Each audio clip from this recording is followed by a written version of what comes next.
You are listening to The Memory Keeper by Evan Vaile. Chapter 5. There's a beautiful scent to the air tonight, Carol Kenny thought. She took another deep breath as she walked. Her heels clicked on the pavement in a rapid staccato as she hurried along the footpath. Carol was vivacious and young, finally on her way home from the office. She thought her boss would never let her go. The city streets were bustling with traffic. The necklace around her slender neck sparkled like a constellation in the darkening night sky. With the rising moon, Melbourne glittered in all its grandeur. She smiled to herself, remembering her doctor's appointment of that afternoon, and felt a little breathless at what she had to tell her fiancé this evening. With such thoughts in mind, Carol crossed the road, heading for a subway entrance in the middle of the city. 80 feet below the surface, the feeding room was filled with tear gas and the inmates had collapsed on the floor. Reece leaned up against a table leg. The back of his shirt was sticky and saturated with blood. His nose and mouth burned. Ratboy's posse had got a face full of the gas and was still coughing violently. The rest of the inmates crawled about as if gravity had been doubled, and none had managed to follow Ratboy into the gaping hole in the side of the air conditioning duct. The heavy doors opened. A dozen masked guards surged in, their shotguns held to the ready. They gave the inmates nearest the entrance a swift taste of electricity. Their first priority was to secure the area and ensure that no other subjects escaped into the breached duct. Two of them examined Reece, then forced him to his feet and shoved him toward the exit. In the corridor, two infirmary staff waited with an empty stretcher. Reece was ordered on board, then roughly persuaded to do so when he declined. One guard accompanied the doctor and nurse as they pushed the stretcher along the maze of corridors. Lying face down, Reece's field of vision comprised endless white linoleum and 3 pairs of feet. The fork was still sticking out of his back, but the bleeding had slowed. The doctor worked at cutting away his patient's clothing. "I don't think he's lost as much blood as I first thought," the doctor declared, speaking to the nurse. Reece coughed and tried to raise his head. "Listen," he rasped. "Ratboy's escaped into the air conditioning ducts so that he can crash a train. The ducts lead straight to the subway. The Deacon told him how to do it." "You have to stop him." The nurse looked to the doctor. "How does he know about the Deacon?" she asked. Reece could imagine the doctor's mystification. "I don't know," the man replied. "If you can't stop Ratboy," Reece continued, "at least stop the trains. He's going to kill all the people on the trains." "Doctor?"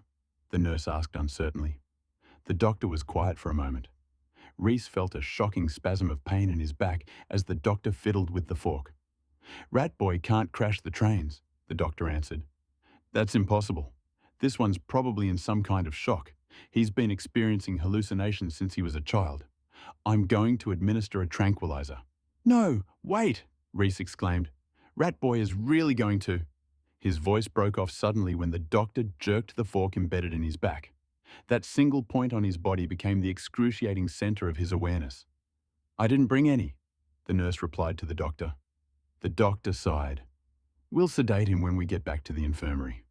When the alarm bells began blaring, the director slammed down his cafe latte on the desk in his office, situated on level 6 of the facility, and then charged out the door, heading for the central control room. At every turn, the armed guards were alert and nervously fingering the triggers of their weapons. They flashed their security cards through the locks to speed the director's progress, and his feet hardly missed a beat as he moved through the maze of subterranean corridors. Soon, he stormed through the double doors of the control room, and all heads turned to face him. Inside were 2 engineers and 4 uniformed officers. The control room was long and narrow, filled with computer consoles and banks of television monitors. The personnel were clustered around several monitors, and until the arrival of the director, they had been intently watching the flickering image of one of the many feeding rooms. "What's going on?" The director barked at the group. One of the officers stepped forward. "Sir, there's been a breakout." "What? Impossible!" the director snapped in reply. Sweat began to bead across his forehead. "Ratboy and some others smashed their way into an overhead air conditioning duct in feeding room 5, the officer continued. "We gassed the room as soon as we realized what they were doing, but Ratboy escaped into the duct system." The director scowled at hearing this and swooped toward the television monitor which displayed feeding room 5. The personnel rapidly moved aside as the director leaned close to the screen, peering at the little figures moving around. The image was hazy, as though a heavy fog had descended over the feeding room. The director discerned some of the subjects lying cowed on the floor, and others leaning up against the tables. Guards were moving about, zapping those who tried to rise from the concrete. The gaping hole in the air conditioning duct was nothing more than a black smudge on the screen. "God damn it!" The director swore at nobody in particular. "Can't see a bloody thing through all the gas."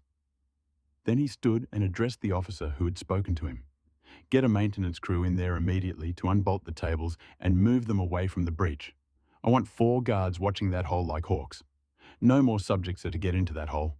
Am I making myself clear?" "Yes, sir," the officer replied, and began issuing orders to the guards in Feeding Room 5 via the radio headset he was wearing. The director wiped his hand across his brow, his eyes intense. "Now, could someone tell me where that air conditioning duct goes?" A bearded man wearing glasses, one of the engineers, indicated a schematic lying open on one of the desks in the center of the room. This particular schematic was a large blue and white technical drawing describing the layout of the ventilation system throughout the facility. The director had overseen its design, but he was a manager, not an engineer, and the schematic appeared as an indecipherable tangle of white lines with no beginning and no end. The engineer's finger traced a considered path along one white stripe. From the entry point in the feeding room, Ratboy can, in theory, ascend to the larger ducts in the upper levels, and from there progress through to the duct's termination point at the subway tunnels. The director rubbed his eyes. "Great," he exclaimed. "Just marvelous." "But the termination point," the engineer continued, "is protected by a 6-foot ventilation fan running at 60 revolutions per minute and weighing 300 kilograms. And beyond that, of course, the tunnel is barred with reinforced steel. I can't see how Ratboy's going to get out." "Tell me that the ventilation fans are going to keep running," the director said. The other engineer consulted a computer console and checked the readouts. "All systems are in the green. So we've got Ratboy trapped," the director suggested, almost daring someone to contradict him. One of the officers cleared his throat. "Ratboy was carrying a body with him when he went into the duct." "What?" the director barked, spinning around. "A body?" "I think it was Zephyr," the officer volunteered. "What does he want with a body?" the director mused, frowning. "Perhaps this isn't an escape attempt at all.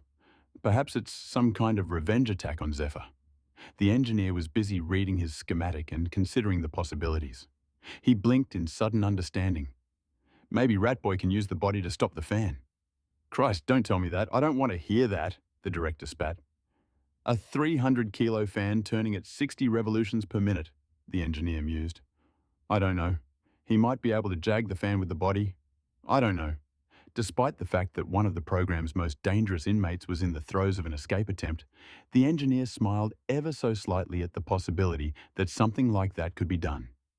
The director was too ropeable to notice the engineer's bemused expression. "Jesus Christ, what do you know?" he snapped. The director spun toward one of the seated officers and snatched the headset off the man. "Give me that. Give it to me."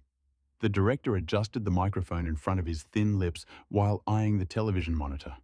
He recognized one of the guards standing in the clearing fog of Feeding Room 5. "Watkins," the director called. He saw the man tap his helmet, and moments later there was a blast of static followed by Watkins acknowledging the director's call. "I need you to take 2 men and go after Ratboy." Another spurt of static in which Watkins tried to clarify what the director required of him. "Yes," the director replied sharply. "Yes, into the duct, now, and instruct the rest of the guards to start moving the subjects back to their cells. I want that room cleared and sealed off as soon as possible." The director saw Watkins round up 2 other guards before disappearing off camera. Tearing the headset from his head, he threw it down and wiped the flecks of spittle from the corners of his mouth. In the quiet of the control room, the seriousness of the situation began to dawn on him. "Jesus Christ," he whispered under his breath. That is the end of this chapter. To listen to the next chapter on YouTube or to purchase the digital ebook from Amazon, see the links in the description.